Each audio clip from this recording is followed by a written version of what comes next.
security. But there's something different about the way America is responding. There's something different that is you're seeing in the outgrowth of the Tea Party movement and others, and dinners that I'm going to and events that I'm going to, the crowds are bigger than they've ever been, and the level of concern is higher. And I think the reason for that is that Americans feel that there's an assault, not just with bigger government, but there's an assault on sort of the foundational level of American values. You know, I always talk about the founding documents of our country. And the founding documents of our country, the Declaration of Independence and the Constitution, were founded on the principles that were in the Old and New Testament. They're founded on the Mosaic Laws. They're founded on this concept that is the essence of America, that we are endowed by our Creator with certain rights, that we have rights that are given by God. And those rights are to be protected by the government. And if the government can simply protect our rights and allow us to live our lives virtuously according to those laws, then our society and our country and our people will be good and virtuous people and will live very productive and healthy lives. That's the basic concept of America. That is what we have always aspired to be. When my grandfather came to this country, he didn't come to this country in 1925 because what America was. America has always had our faults. We have always fallen short of the goal. He came to America just like your parents or grandparents came to this country because of what America aspired to be. To be that shining city on the hill, to be that place where you could, in fact, live your dreams and practice your faith, and that the government would be there to help you, to help your family.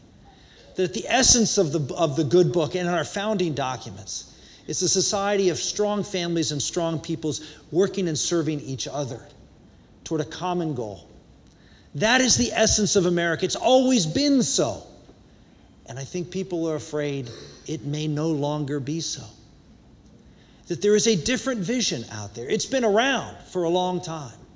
It's a very different vision of what the American dream and vision is.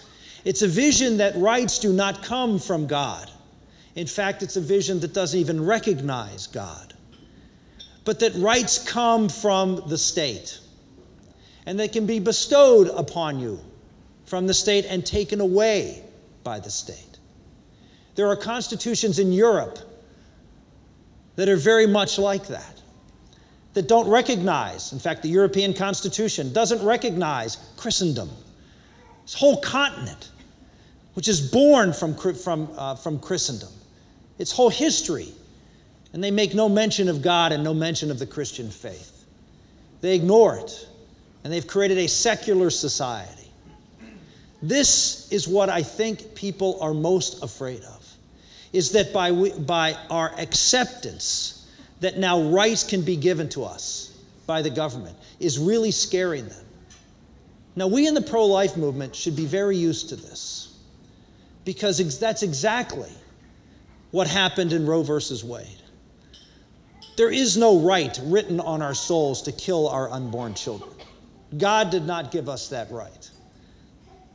The Supreme Court of the United States, the government of the United States, bestowed that right on our people. And as a result of that, we have seen the tragic consequences of millions of abortions every single year. And then I led the charge. I was the manager on the floor of the United States Senate to override President Clinton's veto in 1996.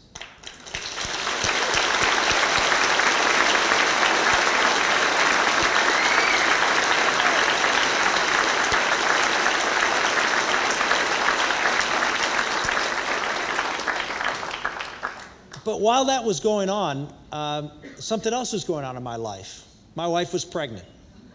She was pregnant with our fourth child. Gabriel was his name. And while we were going through this difficult debate on the floor of the United States Senate, it was a debate, if you recall, about partial birth. It was about the need to have this procedure to be legal, because things would go wrong late in pregnancy. There would be health concerns, all health concerns of the baby, not the mother. That the baby wasn't exactly what the mother had hoped to be, and that we needed to keep this option available to abort an unwanted, disabled child. This was the debate on the floor of the United States Senate. And I'll never forget getting up at the time and listening. At that point, it was Dianne Feinstein describe, how these children who are disabled, and we just have to have a way of getting rid of these kids who have, all these disabilities. And I stood up and I said, my wife is 19 weeks pregnant. I have no idea whether our baby is healthy or not.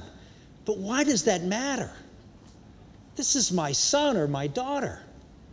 And it shouldn't matter to anybody. It's who God has given us. And we will love and cherish and fight for this child's life just like we would if our child was 20 weeks old, not 20 weeks gestational age.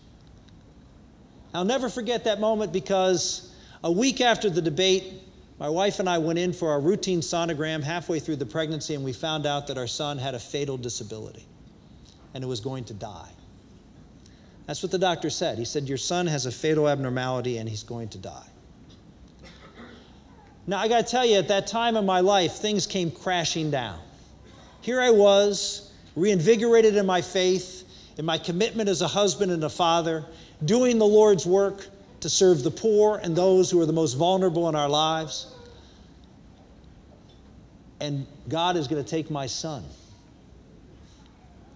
Well, we didn't take no for an answer. And my wife says, as we talked about this, we are not going to give him a death sentence. We're going to give him a name.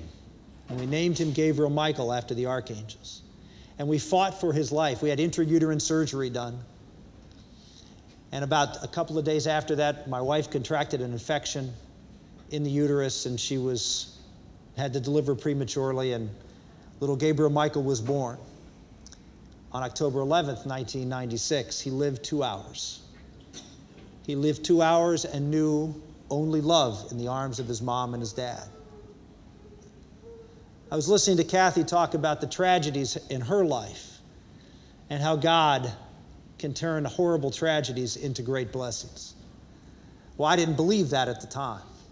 I was a very angry man, and so was my wife. She was a very angry woman, and she, to deal with the pain, just kept writing.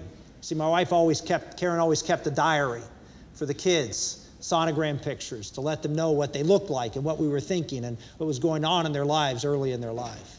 And so she kept writing and writing and writing. And she wrote letters to our son, Gabriel, even after he died.